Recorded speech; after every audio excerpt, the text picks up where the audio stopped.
শুক্রবার ফের রাজপথে চাকরি প্রার্থীরা।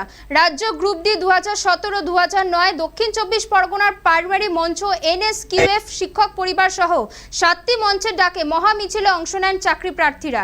এই মহামিছিল কলেজ স্কোয়ার থেকে শহীদ মিনার পর্যন্ত যায়। 7টি মঞ্চের ডাকে শুক্রবার কলকাতার রাজপথে নামে বঞ্চিতরা। নিয়োগের ক্ষেত্রে মিথ্যা প্রতিশ্রুতি ও আইনি জটিলতার দোহাই দিয়ে ন্যায্য চাকরির দাবিদারদের বিগত 8 বছরে শিক্ষকের কোনো নিয়োগ করা হয়নি। নিয়োগ দুর্নীতি দুষ্কৃতীদের অবিলম্বে কঠোর থেকে কঠোর শাস্তির দাবিতে এই মিছিল হয়। বউবাজার ক্রসিংয়ে মানিক ভট্টাচার্যের কুশপুতুল দাহ করা হয়।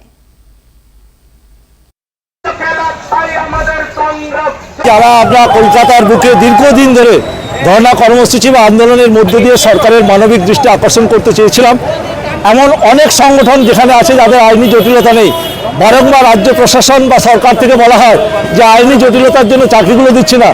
বিশ্বাস করুন, এটা সর্বৈব মিথ্যা।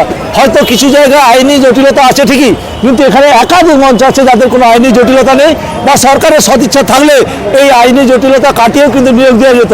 তাই দীর্ঘদিন ধরে আমরা মাননীয় মুখ্যমন্ত্রীর দৃষ্টি আকর্ষণ করেছি, আজও সেইভাবে আমরা দৃষ্টি আকর্ষণ করতে চেয়েছি। আগে নিয়োগ পরে ভোট, এইটুকুই মাননীয় মুখ্যমন্ত্রীর কাছে আমরা আবেদন রাখছি।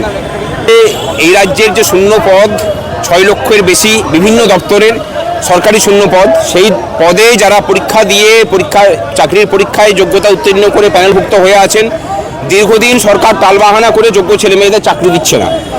তাদের চাকরিগুলো যাতে ইমিডিয়েটলি নিয়োগ পায়, তারা যাতে এই শূন্য পদগুলো পূরণ হয়, রাজ্যের মানুষ যেন সরকারি পরিষেবাটা ঠিকঠাক করে পান, এই দাবিতেই পথে নামা যে যত দ্রুত সম্ভব রাজ্যের ছেলেমেয়েদেরকে চাকরি দিন।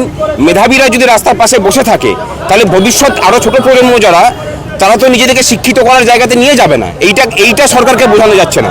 সরকার মনোযোগ দিয়ে আছেন যে কিভাবে দান ধ্যান করে আমি ভোট কিনতে পারবো।